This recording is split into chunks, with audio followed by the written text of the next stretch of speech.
Hey listeners, it's Paul Andriola here. Why not join our community at Small Cap Discoveries, where we offer our members direct access to some of the best microcap investment opportunities available. Our members are getting access to premium microcap financings, research reports, and direct access to management. Sign up today at www.smallcapdiscoveries.com.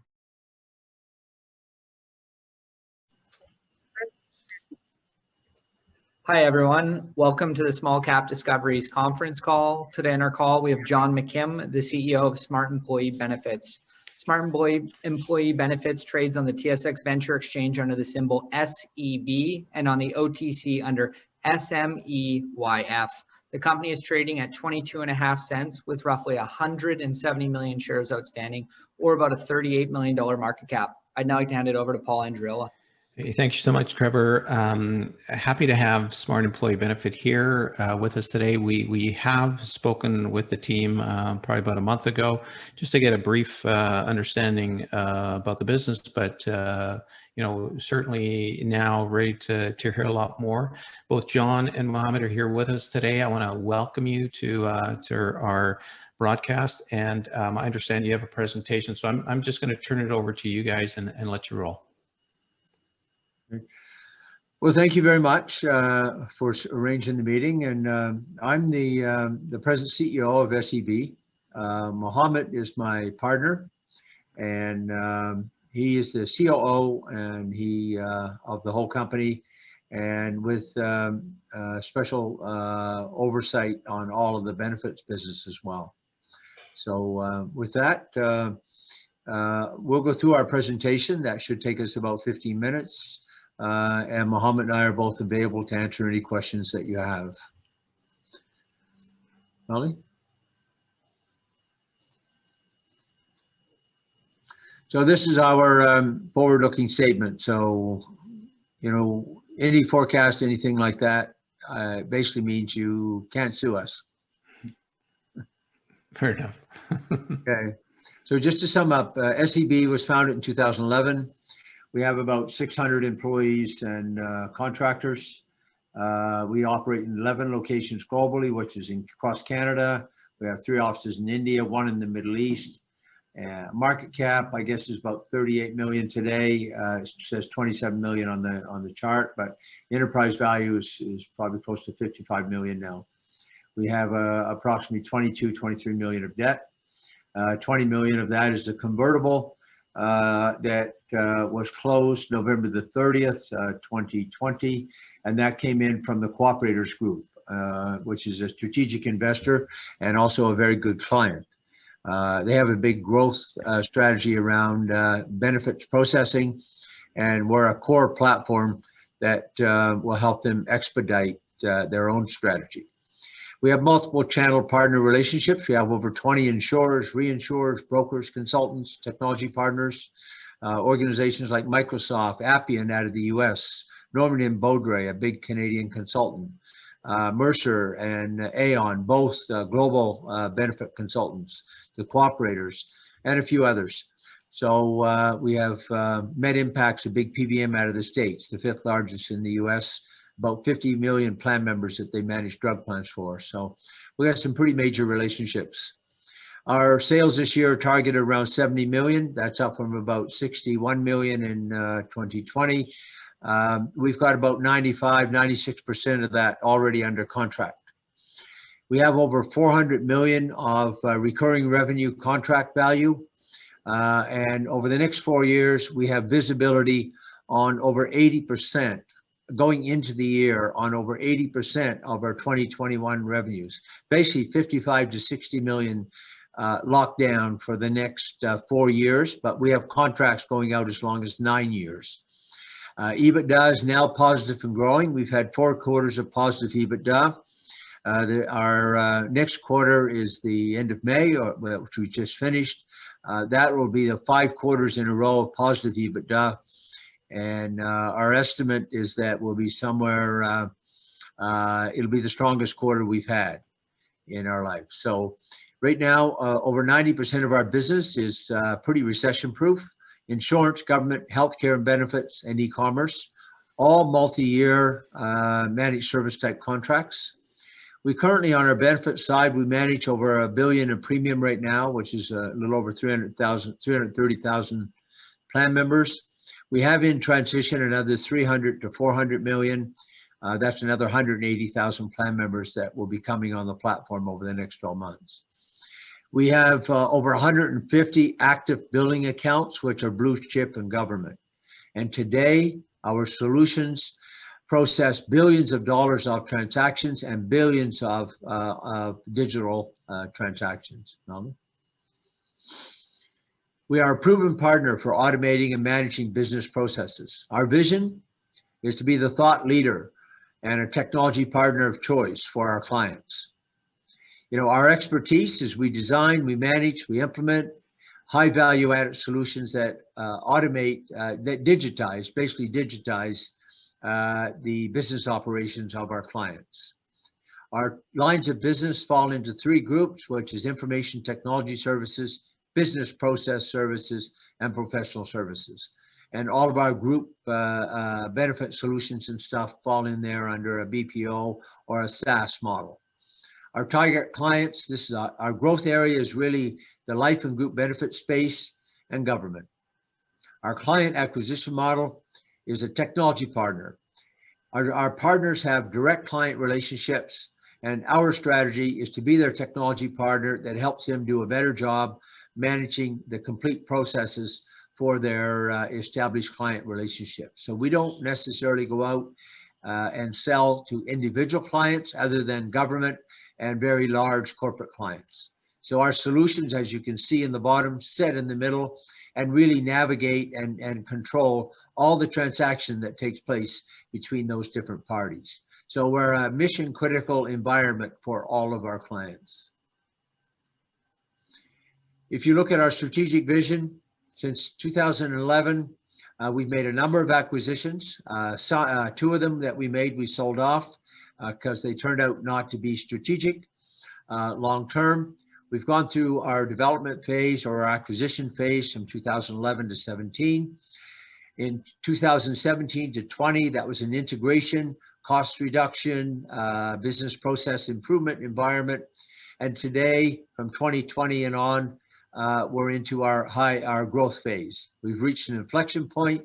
We have a very scalable, highly cost-effective technology and business infrastructure, and we're positioned for growth. We have major clients that we do manage mission-critical systems for, and as I said earlier, we now have over 400 million of contracts. In the last year, we've taken out over 5 million of permanent cost structure in our environment. Today, our consolidated revenues this year will be about 70 million, as we said. That's the majority of our revenues are all recurring.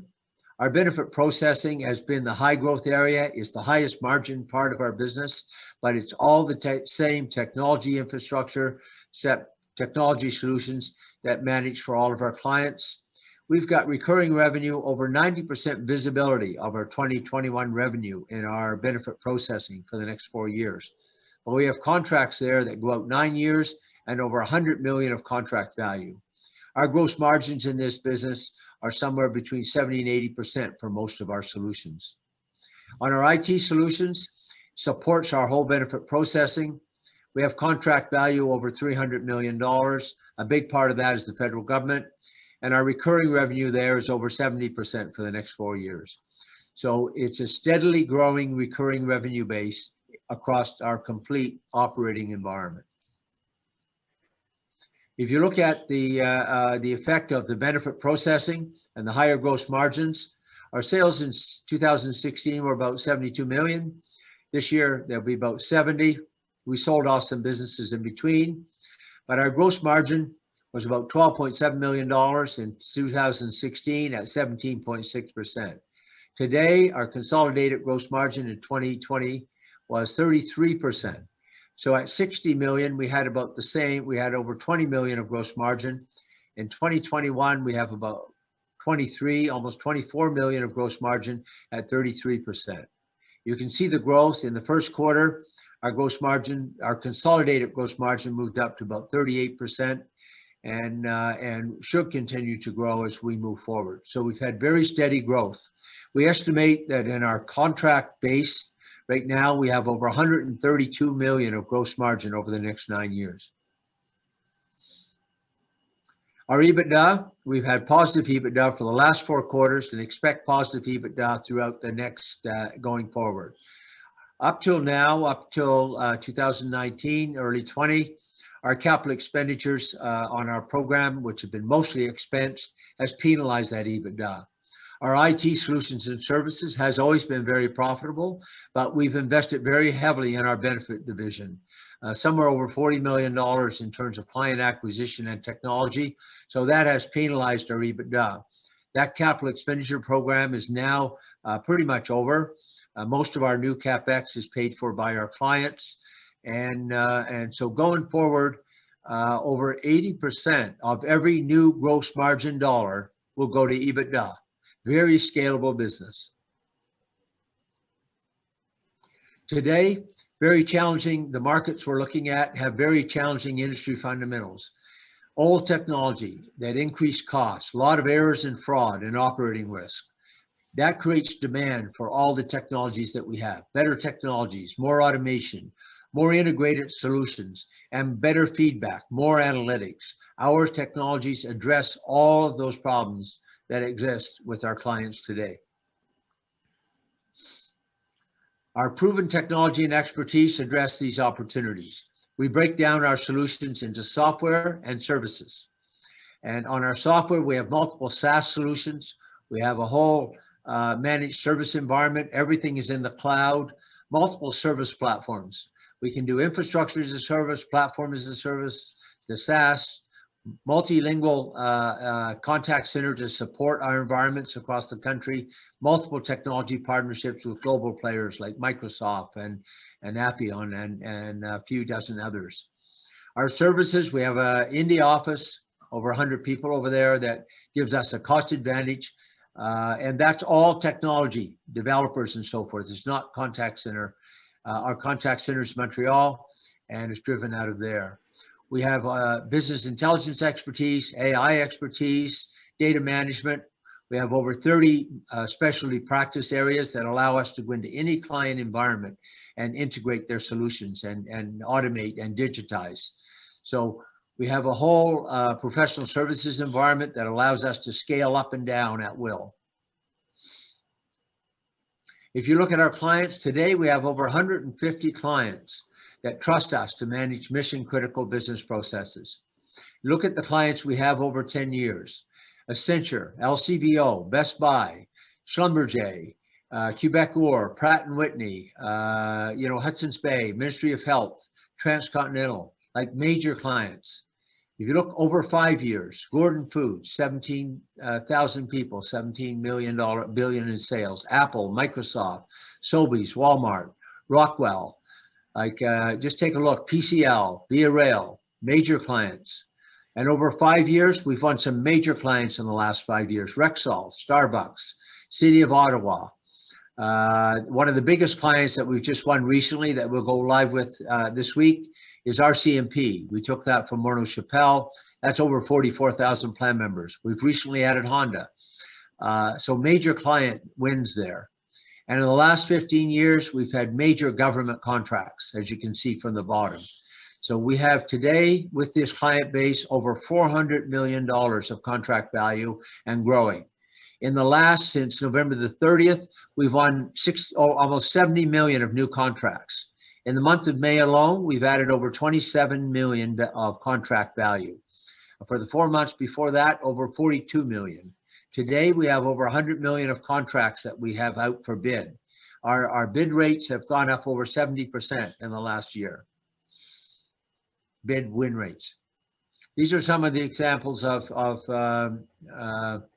references that we have from the Rexalls and the RCMP and the AECOM and Walmart and Cooperators and DuPont and Starbucks, like major companies that give us references that allow us to use their name.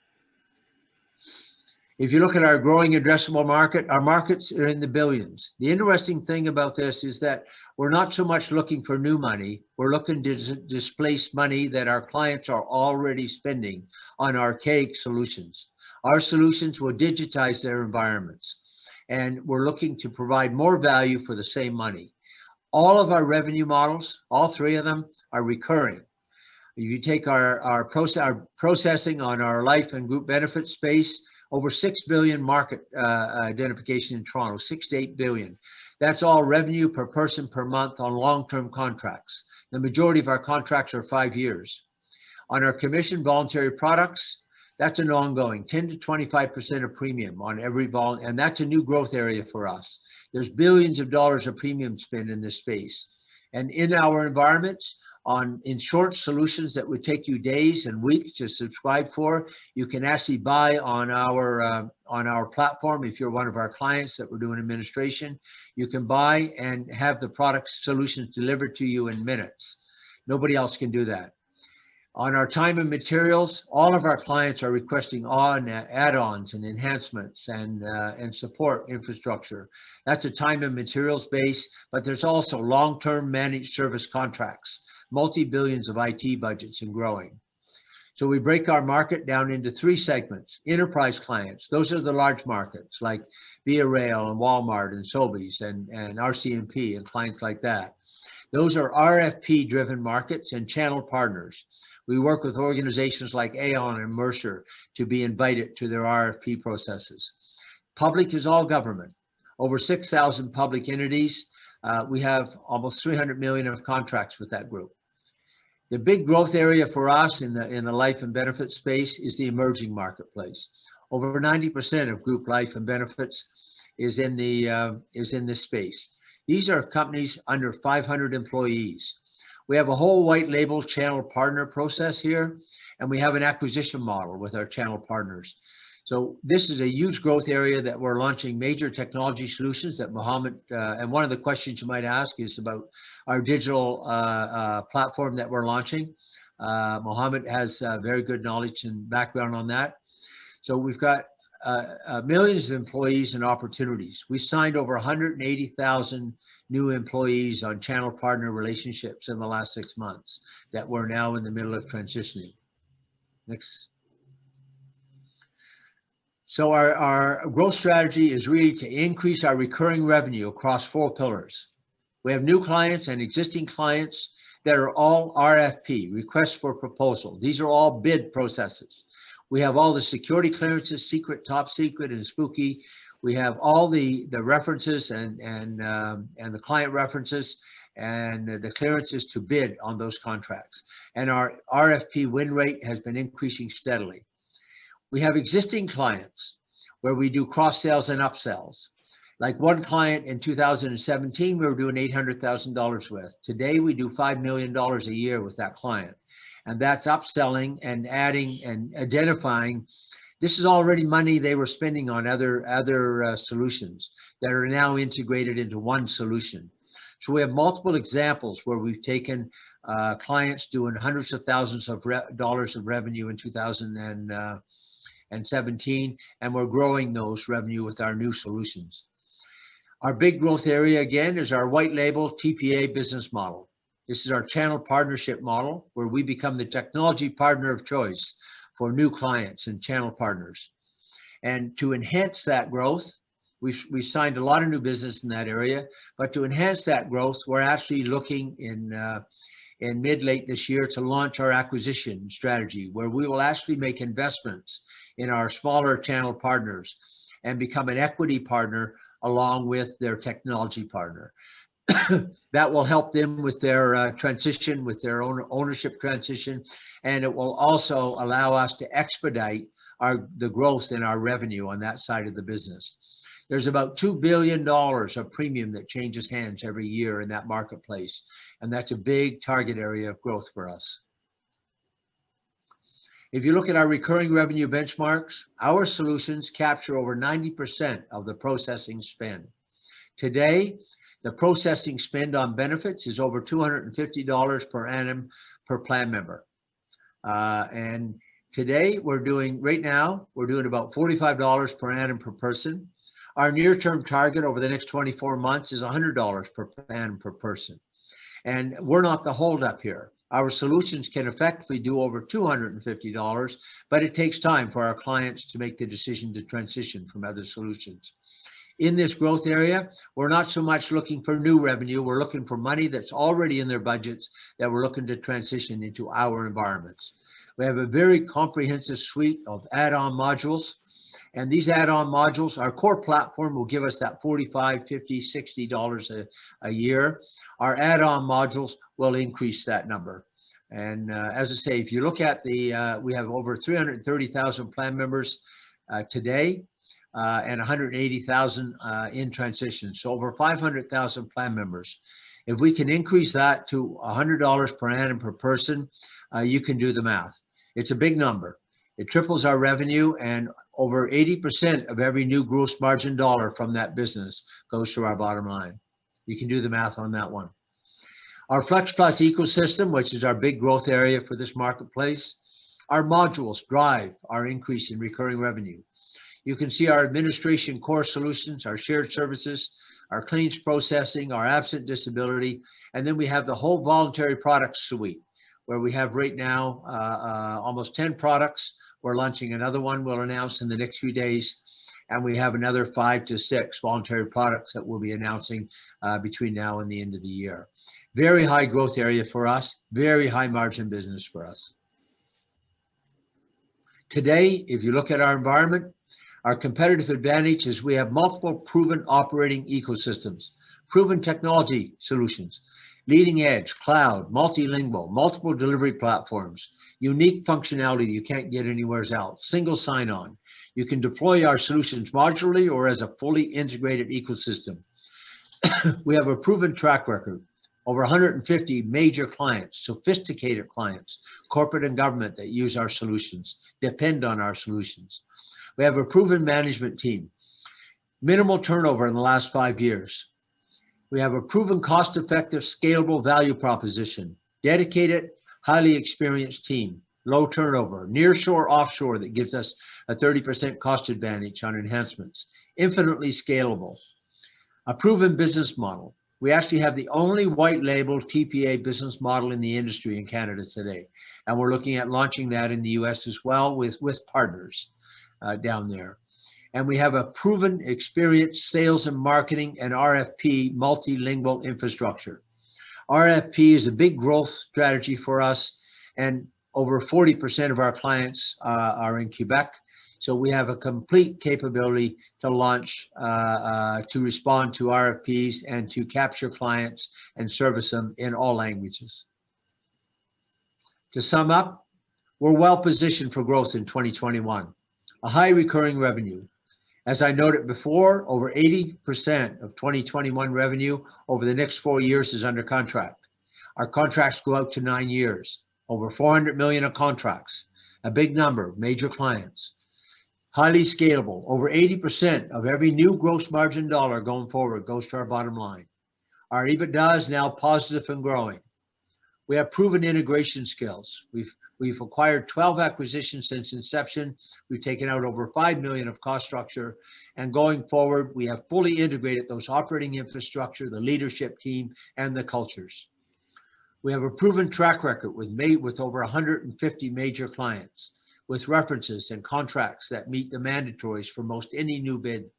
A proven management team, 0 turnover in the last 5 years among our senior leadership team. Decades of relevant experience dealing with very sophisticated clients. And as I noted before, our white label TPA business model in the life and group benefit space is the only model of its kind in the country. So as a technology partner in this space, even companies that have technology don't have the capability to deploy this model. And our acquisition model is also very unique. We're looking at minority interest in our channel partners. And we target over $2 billion of premium growth in the next 36 months in this space. And we figure that $2 billion of premium growth will cost us about $50 million. And we have investment partners that are looking to partner with us. So that will not require capital from us, or it won't require dilution. Okay, we have investment partners that like this space, that are willing to be our capital partner in launching our acquisition strategy. So very strong opportunity there. To sum up, management and board still own over 40% of the equity. We've got strategic investors own about 35% of the equity, and those are two large insurers. We have a very senior executive operating team that's been with us for many, many years, and a senior operating management, the second level of management, over 20 senior level management people, very low turnover across that board. We've got all the corporate governance processes and stuff that meet all the large companies. So we're very strong in that area. To sum up our share ownership, we got about 172 million shares outstanding. I'm the largest shareholder still. About 60% is in the public market or in the broad, but a lot of that is closely held by a lot of large investors as well. So if you look at it in our shareholder meeting that we just finished last week on the 27th, we announced a consolidation, a 1-for-5. So that'll take our shares back to about 34 million, and it'll tighten up our float. And I think that will also, since we've announced that consolidation, we've got a lot of calls from small cap funds, because there's a lot of small cap funds out there that don't want to buy a 15 or 20, 25 cent stock. But if you have a 80 cents, $1.20, somewhere in that range, then there's a lot more interest. So since we've announced that rollback, since we announced that consolidation, we've got calls from more than a dozen small cap funds that have had questions about when we may do that and so forth. So I think we're getting a lot of interest in the last 2 to 3 weeks, 4 weeks. We've traded over 15 million shares, which is really helping our liquidity. So I think with a strong growing EBITDA going forward, and continued positive EBITDA going forward, and the contract wins we've had and what we expect to win, and we're feeling very positive about the future. So that kind of sums it up. We're open to questions, and as I said to you earlier, Paul, one of the things you might want to talk about is have Mohamad talk about the uniqueness of our digital marketplace that we're launching right now. It's a very unique platform in this industry. Well, thank you first off for the presentation. I think you did a great job. It certainly answered a lot of the questions I have. I'm going to remind everybody at this point that are listening, if you get some specific questions you want me to ask John or Mohamad, just use the chat function and I'll do my best to ask. Why don't we dive right in, Mohamad? It's always a question we ask in terms of new products or new initiatives. This new marketplace product, can you describe it and tell us, what you think we can expect from it? Right. Thanks, Paul. Yeah, as John mentioned earlier, when you look at our vision and mission, it was from the set to digitize the experience and automate a lot of those archaic processes that clients have been facing and members have been underserved and deprived from getting that experience. When we look at our product design, we identify the end user experience as a very important factor in the design of the product. Also having now 5 different generations in the workforce will require a whole new approach into how we build, customize, and configure our products.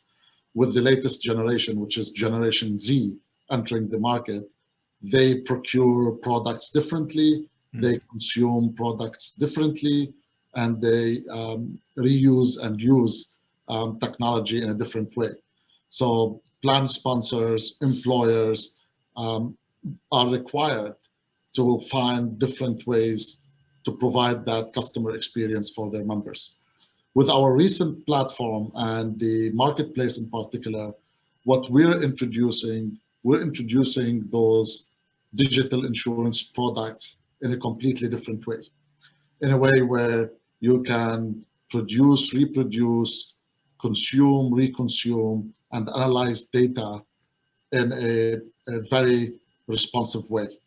You can buy the product, you can issue the policy, you can take the policy right there and then. You don't have to wait, you don't have to go back and forth in communication before you are able to procure a product. Whether it's an individual product or it's a group product, you would have this ability. On top of that, we're integrating it with our processing environment, where if there is a funding requirement and a co-payment requirement, like a portion of the insurance is paid by the plan sponsor, a portion of the product is paid by the member, we handle all of that. Mm-hmm. And we manage all of that payment on behalf of the plan sponsor and the individual. We're launching 4 products.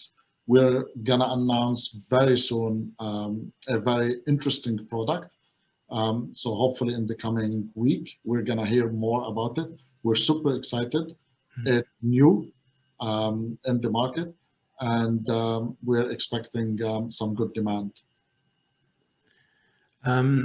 You know, this seems like a very complex set of products that you guys have. You know, you're addressing a pretty sizable, addressable market. Give us a better sense of what the competitive landscape looks like. Are you the small guy in the space? Are you the big guy in the space? Are you the fast guy, the slow guy? Give us a sense of the competitive landscape. That's a very good question, Paul. Thank you for that. So when you look at the market segmentation and the way we've identified it, you've got the enterprise market where you have those large employers, the tens of thousands of lives, 5,000 employees, 10,000 employees, 50,000 employees. And there are probably 2 major players in this space, us and Mono Prime. Now, there is also a big portion of it that goes to the underwriters, the carriers, right? But also this market is, compared to the smaller market, is a very small market in Canada. So out of the 30 million population, there's probably 1.5 million, maximum 2 million that falls within that enterprise market. We have a good market share in there. We continue to compete. Every year we won new contracts. We transition a lot of plan members. Those are, as John mentioned, RFP driven, advisor driven, takes a little bit of time, but once you win it, it's really sticky. It stays, it's a great base, it's a great recurring business, and it helps drive a lot of the market requirements and market drivers, because you will have the chance to get different type of plan designs, the innovative plan designs, the new experiences in that large market. Then you've got the public sector market, where we started playing in the past 1.5 years. We are a great professional services partner with the government of Canada. We have 70+ contracts. We have 350 consultants in the industry.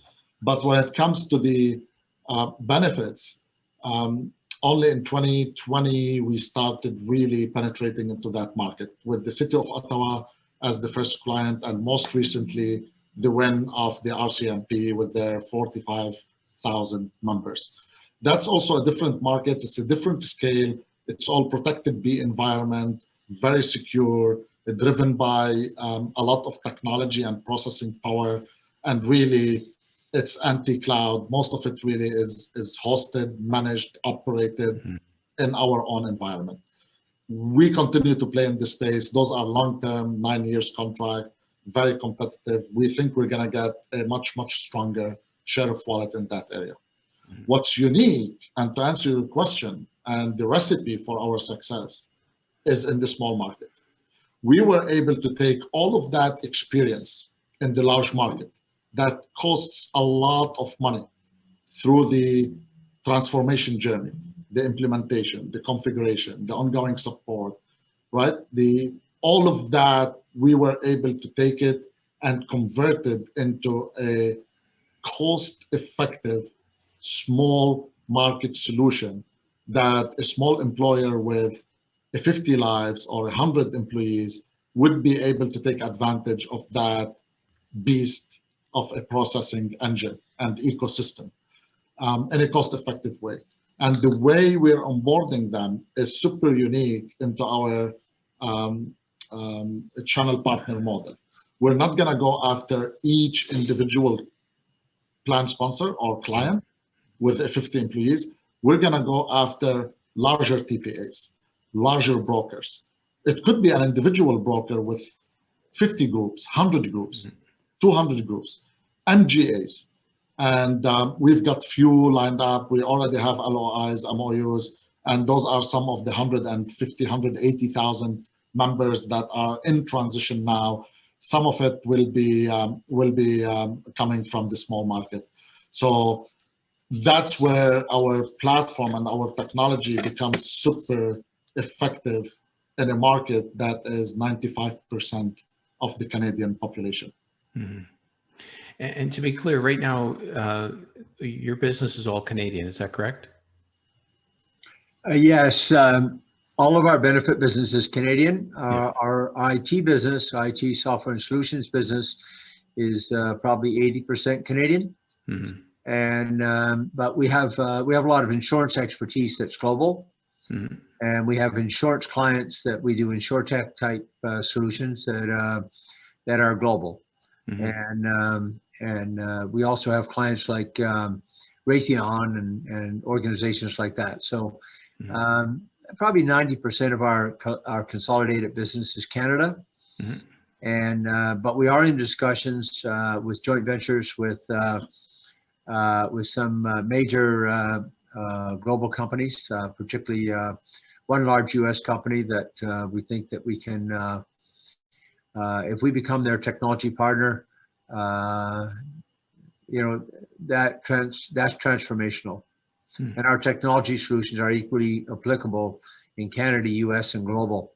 So they are international solutions that are proven in Canada. But the clients we have in Canada are primarily all global clients, right? Mm-hmm. So okay, so basically you answered the question. So if you guys, you're not precluded from moving into other jurisdictions to go after those markets as well, then? No, we have but our criteria, we will not take capital risk to move into those marketplaces. Like we will only go to those marketplaces with a channel partner. Right, and a channel where we become their technology partner, and I say our India offices help out there as well, right? Because that gives us advantages, and also you have the Canadian dollar, which for the U.S. It's a little less competitive lately with the Canadian dollar up 7 cents, but we have a competitive advantage, and there. But we'll only go there with we will not take capital risk to move to international marketplaces. Right. Understood. Okay, so I noticed, you stated $27 million worth of awards recently. I think 69 million I saw for the calendar year so far. When does that turn into recognized revenue? Just walk me through, winning a contract, and when that starts to show up in your income statement. Well, let's take the 27 million that we won in May. Okay. Mm-hmm. Some of that started to bill in June. Okay. Starts out. Those are effectively 5-year type contracts. And probably between now and the end of the year, will be about 80%. We'll be billing against our annual budget, about 80% of it by the end of the year. Mm-hmm. But we have other contracts that we won earlier in the year that took about 3 months before, because once you win them, then you have to sign the contracts, and things you're awarded and then you have to go through that whole managed service agreement and all that. Mm-hmm. So that typically takes 60 or 90 days. Mm-hmm. Some of them are clients we already have. So we've won clients that we've already have, so it's a little bit easier. Mm-hmm. But from a contract win, probably the earliest we would start is 30 days after the win. Okay. Some of them will take as long as 5-6 months. Okay. Right. A lot quicker than I would have assumed. So that's good to know. Let's talk a little bit customer concentration. Like, give me a sense of who your biggest customer is and kind of what percentage breakdown say your top 3 customers are. Well, federal government is our largest customer. Mm-hmm. Keep in mind, the federal government is not one client. Right. The federal government has 60 odd contracts, where, with departments and like Department of National Defense, Ministry of Health, Shared Services, RCMP, CAHIR, so it's individual contracts with individual budgets, and every one of them was an individual RFP type process. So if you look at our, we have a few big wins in the federal government, clients that would be $3 to $4 million a year. We have on the benefit side, we have a few clients, a couple clients that are $3 to $5 million per annum. And the rest of our benefit clients are pretty much, a few $100,000 to $1 million or so. Mm-hmm. So we don't have, probably our biggest client might be $5.5 million a year. Okay. So if you look at a $70 million, the concentration is not like, right. We're not at risk. We're not at massive risk mm-hmm. because of a concentration issue.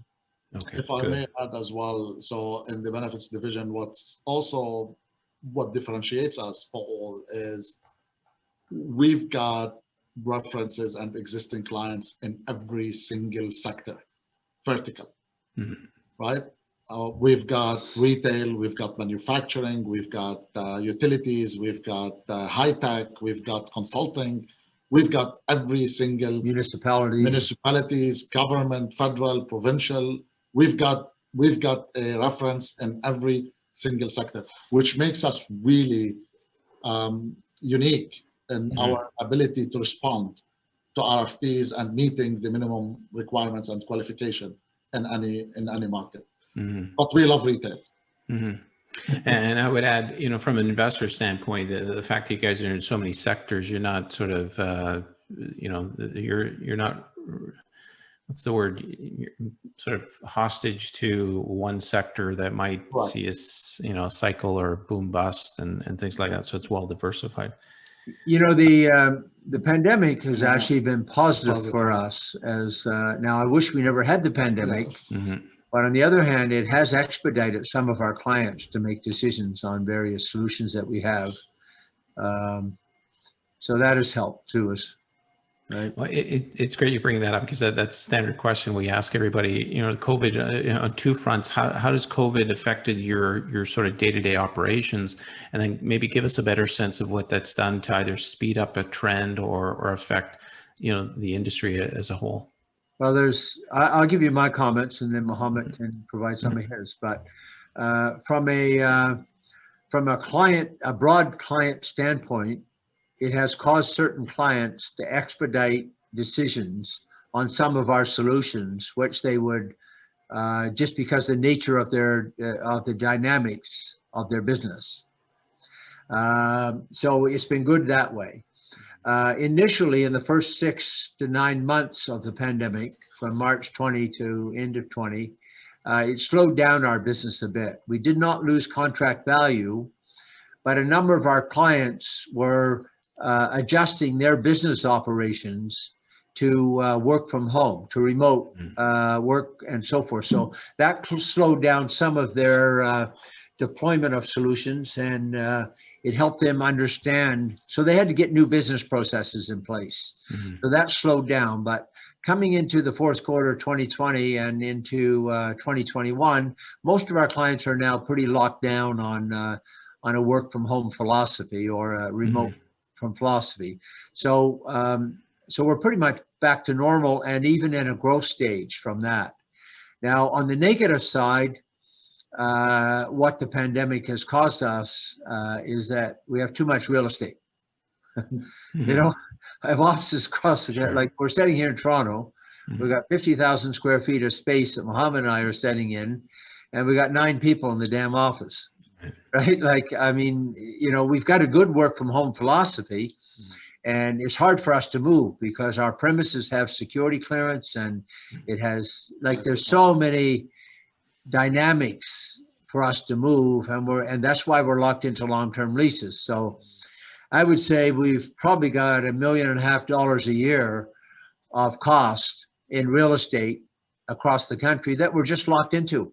Mm. And so, do we need that? I mean, in a year and a half or a year or 2022 or 2023, will people be back into the office? I can't really answer that. I do know that our efficiency, I believe, and Mohamad can address this as well, that our efficiency of our remote processes are actually pretty good. We actually think it's better than if they come into the office. Now, I don't want to say that too loud, but so the biggest negative is we got too much office space. Right.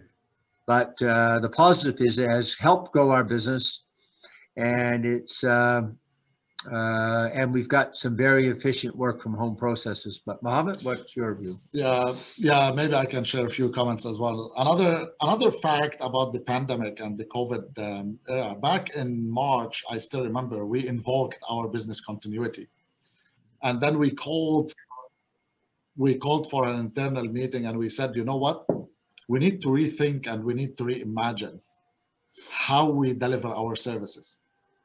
We need to get to this low-touch economy, contactless mindset. Now, let's go into all of our product and service portfolio and see what are those touch points that we need to reimagine how we are about to deliver. And one of those was really the manifestation of what's so-called a product life journey. We launched in February 22nd, and it was with one of our partners, EQ Care. You probably heard of them. They do virtual healthcare, EQ Care. Recently acquired by TELUS, by the way. Yep. So TELUS Health. So we had those meetings. We started the whiteboard design, and we came up with this virtual EAP product. We called it Life Journey. And I feel so proud about it, about the team who was involved. And in less than 6 months, we had the first version of the product. And in February 2021, we effectively launched it. And now we have clients lined up to enroll and to implement the product. So yeah, it did create a lot of opportunities for us to rethink the new norm and the new mode of product design and product delivery and service delivery. Mm-hmm. Great. I'm going to throw you one more question before we open it up to the listeners here. You've done, if I'm not mistaken, you've done 12 acquisitions, I think you said, since inception.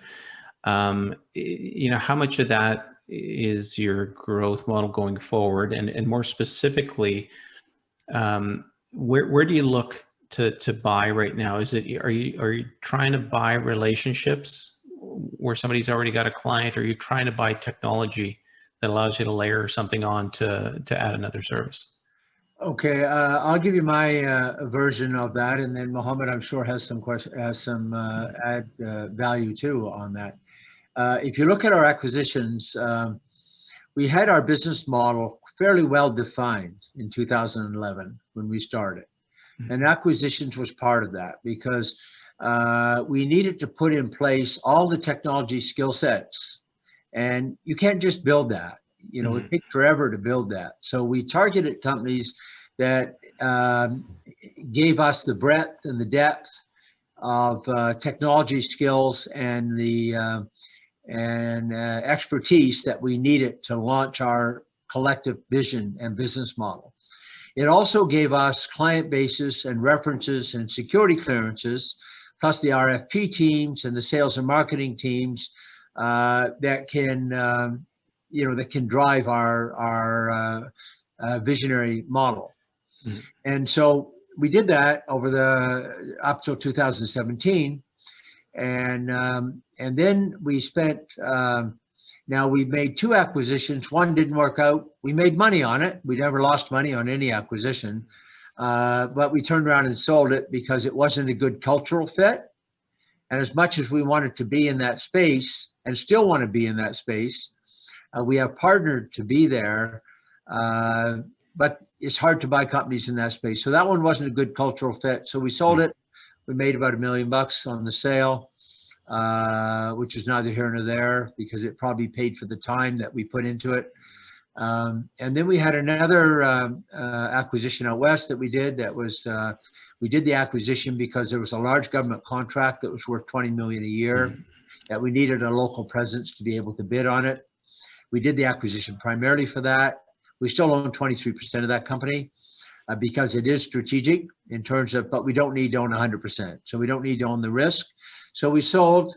It was profitable for us. We made several $1 million on the sale. We still own 23%, but we don't have all the risk. We used that money to pay down debt, and which was good for us. But we still got the presence, so we co-bid and so forth. The rest of our acquisitions, we now have a common leadership team. We have a common technology team.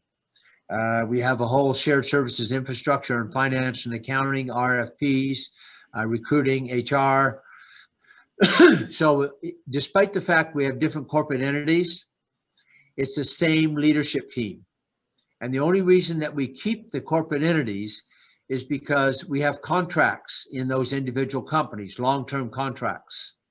And it's very difficult to transition contracts from one corporate entity to another corporate entity when you have security clearances and a whole bunch of other things.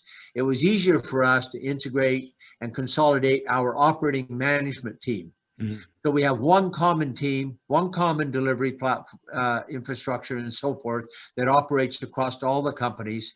So the corporate entities are primarily shells. Well, they're not shells, they're actually operating companies, but they're entities that hold the contracts. Do you understand what I mean? Mm-hmm. So we've done that, and so we have consolidated all the operations, taken out major cost structure. We have integrated. We used to have multiple platforms in multiple hosting environments.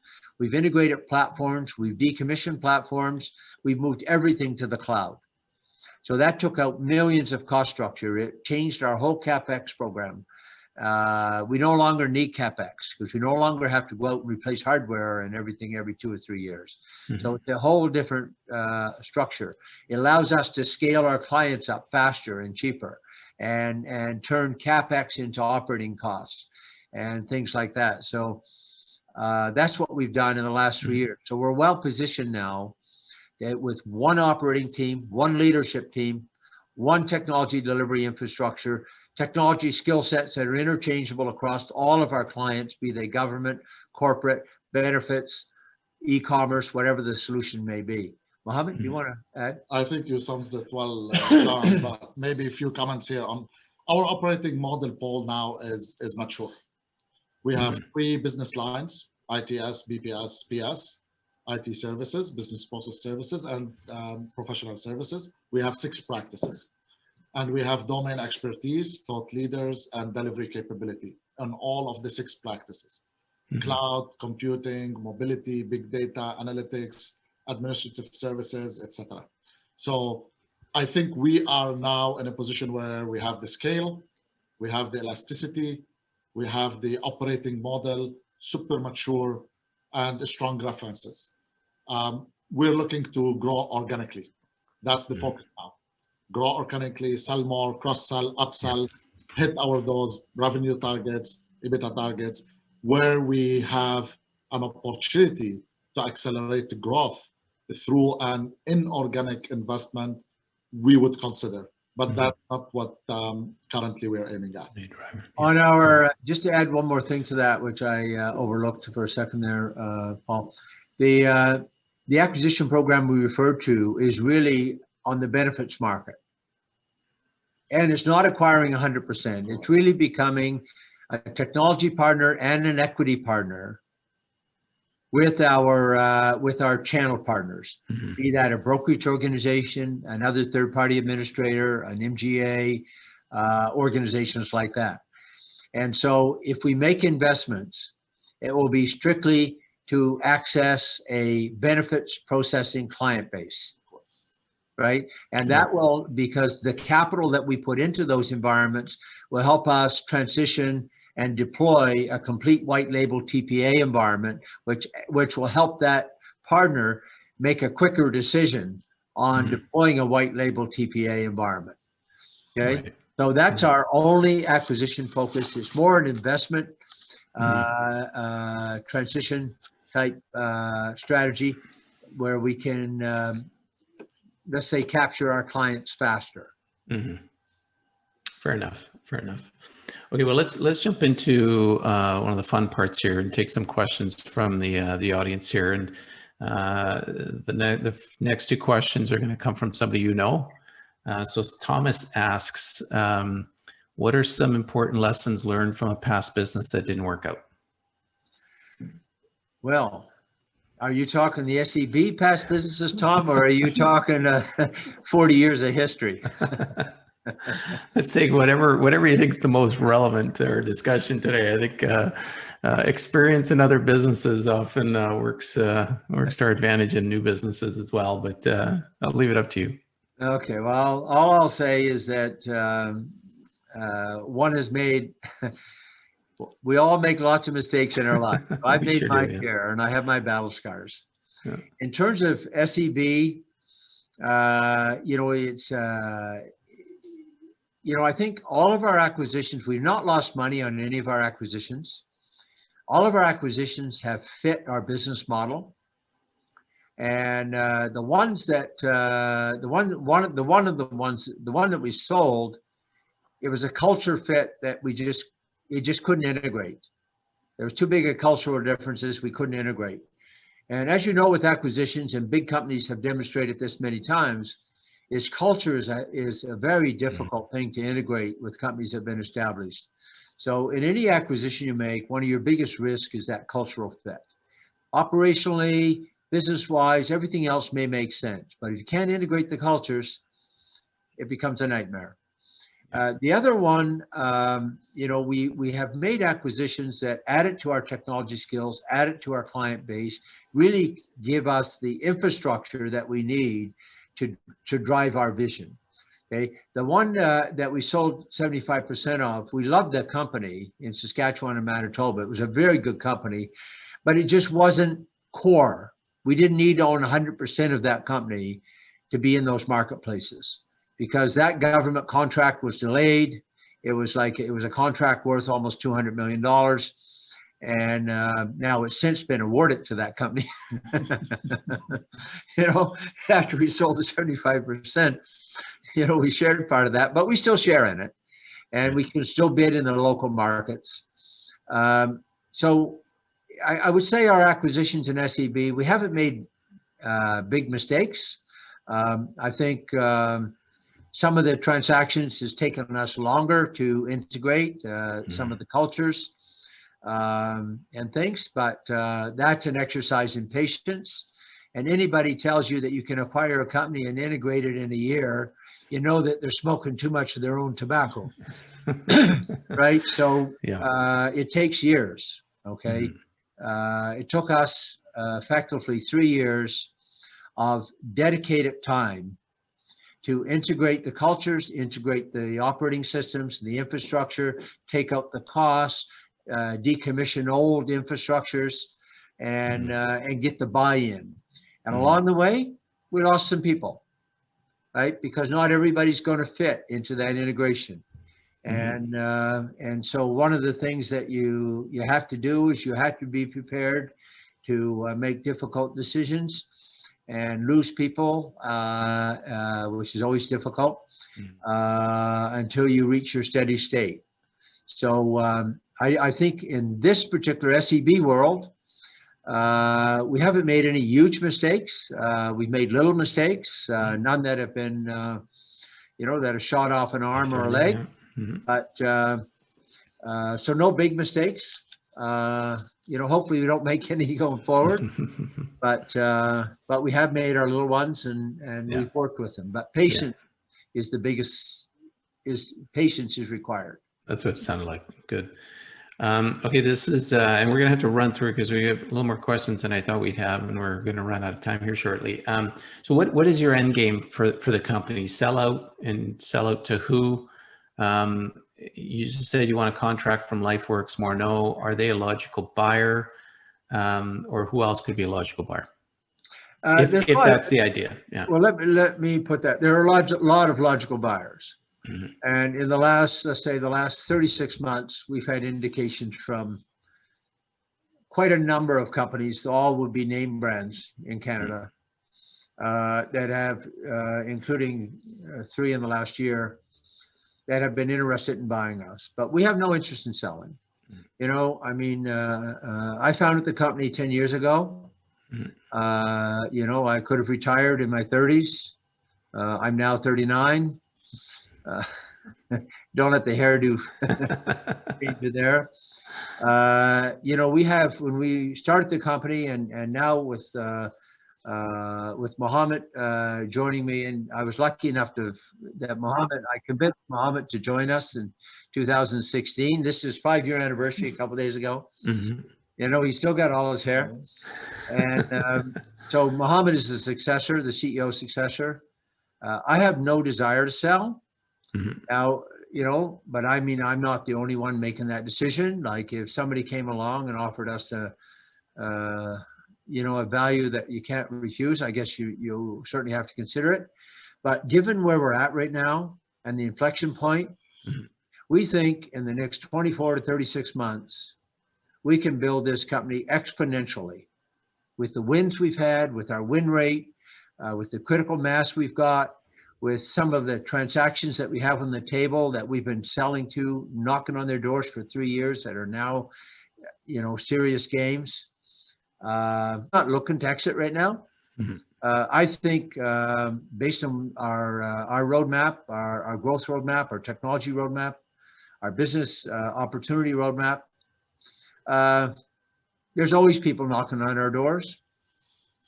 But I think we have a huge opportunity to expedite the growth of this business and to expedite our valuation.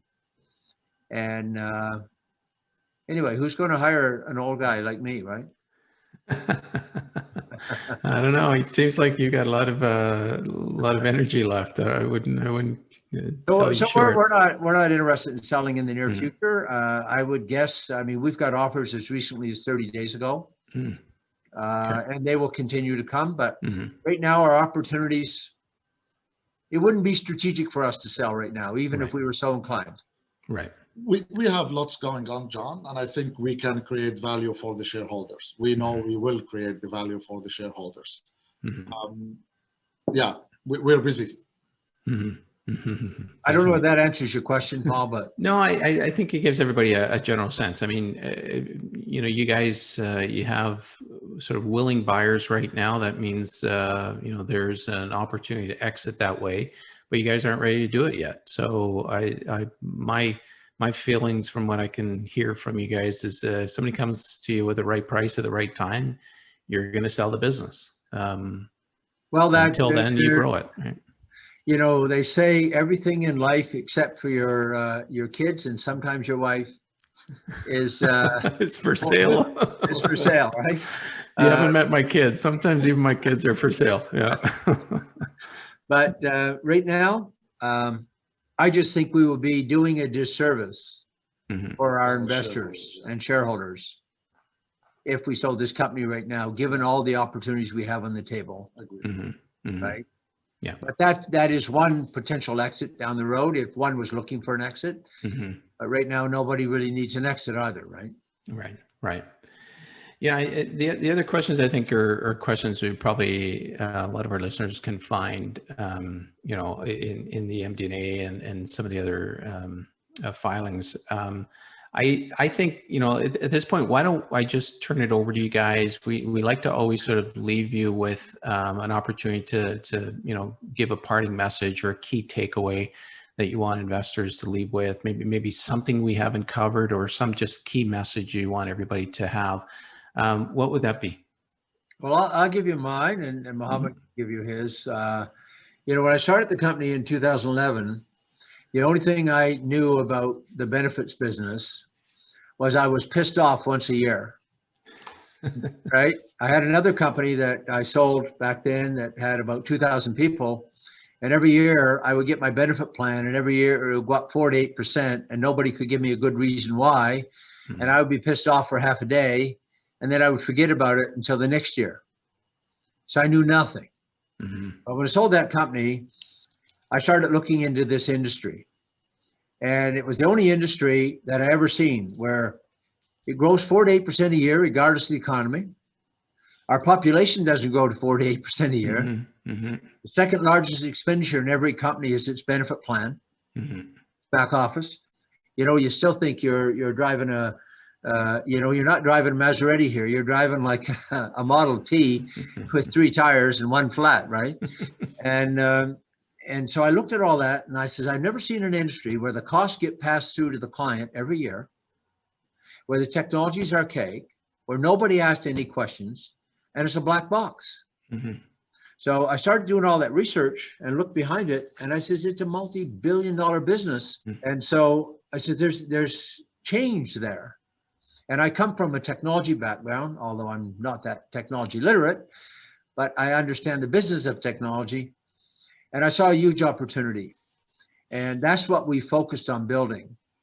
And I think right now, if you look at our client list, it's a massive client list, a very sophisticated client list. And we have leading edge thinking that those clients are paying for, that we have the benefit of seeing. And it drives our roadmap because they pay millions of dollars every year for people to think about the roadmap. Mhm. And we're the ones implementing it and managing it. So we have an inside track on a technology roadmap that very few have. And it's global. And so it's exciting for us. And what we have today, I think we got the best platform in the country, the most flexible, we're the most cost effective, we're the most functional, and we're the fastest to market, and we're global, not just Canada, even though Canada is it's $100 million plus market for us, not just Canada, but US and global. So that's exciting. I'd like to see us get to that next stage, and we will get there because we're well positioned now with cooperators investment, the strategy, the traction we're getting from our wins. It's exciting. Mohamad? Mhm. Yeah, I'd like to take this opportunity, Paul, to thank our leadership team, our colleagues. We have great thought leaders, industry expertise, technology. We're very excited. We're laser focused on growing the value for our clients, for our shareholders, for our partners. Some of those leaders are also founding leaders, and they've been around for the long haul. Mhm. So a lot of appreciation for all of their commitment, loyalty, and support to get us where we are. That's fantastic. Thank you, guys. Listen, if anybody wants more information, how do they get it? What's your website address or any other contact point? Yeah.